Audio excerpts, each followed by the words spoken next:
So hello everyone, Assalamu alaikum. I am Farham Hussain Khan, and our project is basically the how generative AI can fight corruption in public sector workplace. And our mainly which we are selected that is basically the land source expected, which is land records and server.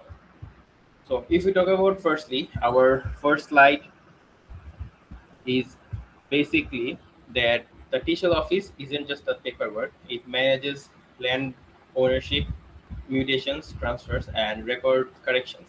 And this is a critical public service, as you can see, because it is directly affects the people's property rights and their livelihoods. And when a citizen inherits land, buy property, or needs a record corrected, this office is where that the legal recognition happens. So now look at how people interact with this system. Citizens basically visit primarily for the mutation process, and there's the legal transfer of land ownership in official records. But as our research shows, these processes often manual, slow, and very hectic. And there's a no real time tracking, no standardized timeline, or very little visibility. So in this matter, as our survey data shows, that people have a strong need for the stability, social security, and clear regulation. And when a system is supposed to protect that people service valuable asset, they're unpredictable and manual, that creates exactly that kind of environment where the trust breaks down.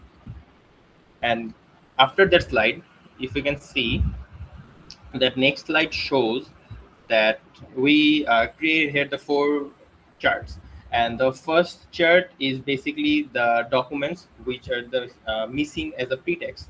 Officials can claim a file which is incomplete even when it isn't simplified to solicit an unofficial payment before moving it forward.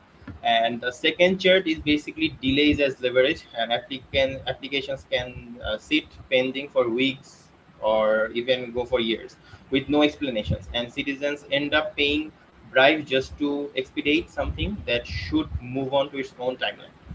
And thirdly, the manual records, that vulnerability, because registers are still handwritten and they can be altered, damaged, or internationally modified.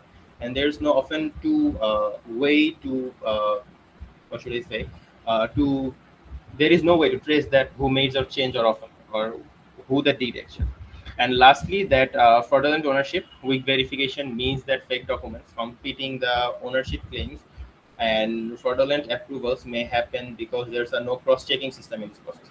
So together, these 4 points shows the pattern. It's not that individuals or simply the bad actors. It's the process itself on built unchecked indiscrimination step.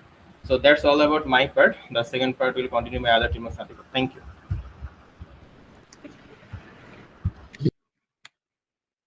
And thank you, Farhan. Now I, Sadigur, will discuss how corruption happens in land administration process uh, in 4 steps. First is documents missing.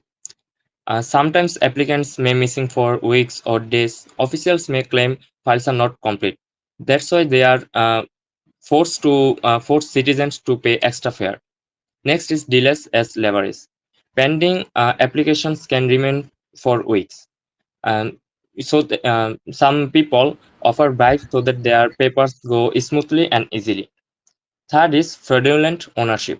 Fake documents and competing claims occur. Weak verification lets fraudulent approvals through.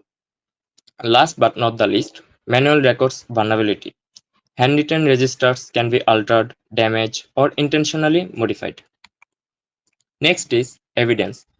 We gather some evidence from some trusted sources such as Transparency International Bangladesh, short form as TAB. TAB reports that identify land administration as highly vulnerable to bribery, delays, and abuse of authority. Next is Pothomalo. Pothomalo report that forged documents, fraudulent ownership claims, and record manipulation in land office increasing by day. Last but not the least, the Daily Star. The Daily Star reports that citizens paying extra money to speed mutations and other land services. Thank you. That's all from my side. Thanks, Adikur. Hi everyone, this is Sabreen Hossain, and now I'll be explaining how the generative AI can be integrated into land mutation process. So first of all, with generative AI, whenever a citizen will need land mutation, they can simply use an AI chatbot instead of relying on a broker or spending extra time and money to fill out complicated forms. The AI chatbot will guide them step by step on how to properly prepare for the application. After the application is complete, the AI will uh, perform a real-time document verification to check if any information is not correct, if any information is missing. So if everything is right, the AI will issue a digital completion certificate. And after that, in the third step, the AI will start cross checking the application with previous land records to see if ownership, if something's wrong with the previous ownerships, or if there's any fraudulent claims or suspicious anomaly. If it detects something is wrong, then it will report this to senior officers for manual review. And if everything is correct, it will issue a digital mutation entry. And after that, at the last stage, a tehsildar will come and provide his digital signature after reviewing all this AI verified records and approve of this process. So then afterwards, the citizen will receive their mutation certificate. This is how this whole process will be done in a very easy, faster, and transparent way without any kind of hassle and corruption.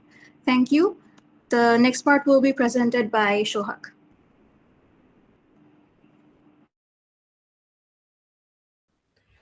Thank you, Sabrin. Hello, everyone. I'm Shohag. So now I'm going to talk about generative AI advantages and how it reduces corruption. So corruption is one of the biggest challenges in public services. So it causes delays, unfair decisions, and financial loss. So generative AI can help make government services more transparent, efficient, and fair. So the first advantage is standardization. Generative AI ensures that every applicant follows the same procedure and is evaluated using the same rules. Automated checks reduce human bias and unnecessary gatekeeping, making the process more consistent and transparent.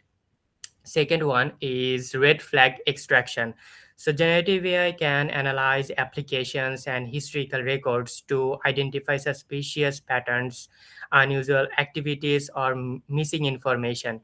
Instead of replacing human officers, it helps them focus on high risk cases, improving accuracy and reducing fraud. Uh, the third advantage is citizen chatbot. So many people are misled by brokers because they do not know the correct rules or official fees. An AI powered chatbot can explain laws, procedures, and fees in simple language. So a third advantage is anomaly detection. So generative AI can quickly detect mismatched names, duplicate records, or contradictory information before an application is approved. So this prevents fraudulent applications and strengthen the integrity of the system. Thank you, Shohag. Hello, everyone. I'm Nazifa Tabassum. Now I'm talking about the conclusion part. Firstly, let's talk about the impact of generative AI. Generative AI can help to reduce the corporation in land administration, and it makes the process more transparent and follow the same rules for every cases and keep the security, the digital records. And this makes the system more fair and trustworthy. Nextly, we can talk about the citizen benefit, how the citizen can benefited by the using the generative AI in land sector. People can get land services faster and more accurately. They will not need to depend on the brokers, and there will be more faster. But there have some mistakes because of the many tasks are will be done by the automated. And finally, we can talk about if generative AI system works successfully in offices, then it could be expanded on the other offices across the Bangladesh, and this helped to modernize the country land administration system. And the conclusion part, I can say that generative AI can make the land services more faster and more transparent and more efficient, and it can improve the public trust and provide better services to the all citizens. Thank you, everyone.